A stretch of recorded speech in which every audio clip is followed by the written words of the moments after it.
આવી છું આજે જુનાગઢમાં, જુનાગઢ કોર્ટની અંદર. આજે ધારાની એક તારીખ છે અને હું આવી છું દિવ્યા સાથે એની જુબાની માટે.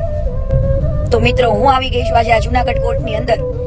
જે સુરજ ભડવા વાળું ધારાની મર્ડર કેસનું જે કાંડ છે એની અંદર ક્યાં કેસ પહોંચ્યો છે, શું હાલત છે ને કેસની અંદર, એ બધી ડિટેલ્સ હું તમને આપીશ કે આગળ જતા ધારાને ન્યાય મળશે કે નહીં મળે એ આપણે જોવાનું છે. હું ટોટલી વકીલ પાસે હું સારી એવી માહિતી લઈ લઈશ અને ક્યાં કેસ પહોંચ્યો છે એ પણ હું તમને જણાવીશ.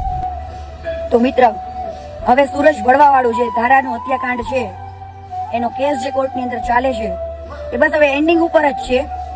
ઘણા બધા સાક્ષીઓ અને પંચ ની જુબાનીઓ પતી ગઈ છે. હવે થોડા ઘણા 2-3 જણા બાકી છે, બરાબર. એમાંની આપણી દિવ્યાનું પણ એક જુબાની હજુ બાકી છે.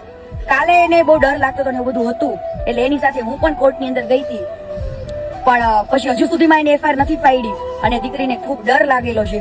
ત્યાંથી જજ સાહેબે પણ કીધું કે કેમ હજુ પોલીસ પ્રશાસને આની અંદર કઈ કર્યું નથી, કેમ હજુ સુધીમાં એફઆઈઆર ફાડી નથી. એમાં વકીલ સાહેબને પણ કીધું કે લેખિતમાં જવાબ માંગો પોલીસ સ્ટેશનમાં કે શું કામ હજુ સુધીમાં કોઈ જાતની એફઆઈઆર કે કાર્યવાહી નથી કરી. આ દીકરી આટલી જગ્યાએ ફેક્સ પણ કર્યા, એવા જગ્યાએ અરજીઓ મોકલી, છતાં પણ કોઈ જાતની કાર્યવાહી કેમ?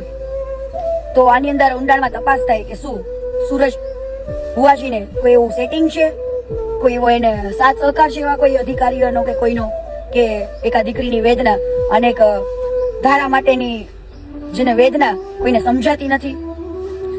આજે મિત્ર, તમને લોકોને ખ્યાલ છે કે ધારાવાળા કેસની અંદર જે એસપી સાહેબે જે નિવેદન આપ્યું, જે કહાની કીધી કે કઈ રીતના ધારાને જુનાગઢ થી લીધી, એનું એવું કહીને કે ભાઈ આપણે જવાનું છે કાલે અમદાવાદ, તો આપણે પૈસા લેવા જવાનું છે ગામમાં, એવી રીતના કહીને ધારાને ત્યાંથી ઉઠાવી, બરાબર. જેવી રીતની જે કહાની કીધી ને એમાંની કોઈ જ કલમ લાગી નથી.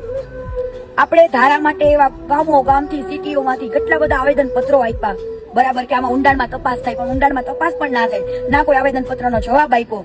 આજે મેં બધા ડિટેલ સાથે વકીલો સાથે વાતચીત કરી, તો હવે એને તો કીધું છે કે રામ ભરોસે આની અંદર, કેમ કે સુરજ ભડવાએ તો કોઈ પણ જાતના પુરાવા રાખ્યા નતા, નષ્ટ કરી નાખ્યા છે. હવે તો એક ભગવાન પાસે આશા છે કે ભાઈ શું થાય આની અંદર. આની અંદર મારે એટલું ખાલી કહેવાનું છે મિત્ર કે જો સુરજ ભડવો આની અંદર નિર્દોષ છૂટ્યો ને તો ભાઈ પોતાની દીકરીને ઘરમાં રાખજો. કોઈની દીકરી સેફ નથી. આવા મર્ડર કરી 2 વર્ષમાં, બરાબર, કોઈની દીકરીને મારીને છૂટી જતા હોય નિર્દોષ. હવે તો સુરજ ભુવાજી એક કાંડ શીખડાવી દીધું કે ભાઈ તો જો નિર્દોષ છૂટે ને તો કે ભાઈ આવી રીતના ધારાની જેમ ગુમ કરી દેવાની, મારી નાખવાની, વર દિવસ પછી કબૂલો એટલે એના ઉપર કેટલી જાતના વરસાદ અને એવું બધું થઈ ગયું, એટલે પુરાવા તમારા ઓટોમેટિક નષ્ટ થઈ ગયા હોય, બરાબર.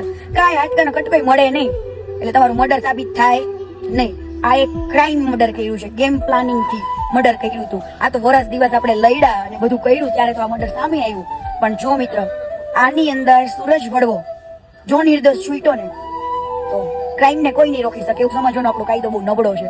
આવી રીતના બેન દીકરીઓને કોઈ પણ મારી નાખશે હાલતા ને ચાલતા, બરાબર, ક્યાંય ફેંકી દેશે કટકા કરી જો આવા મર્ડરો થશે ને તો મિત્ર, તમે પ્રાર્થના કરો કે ભાઈ ધારાને ન્યાય મળે અને સુરજ ભડવાને સજા થાય, બરાબર.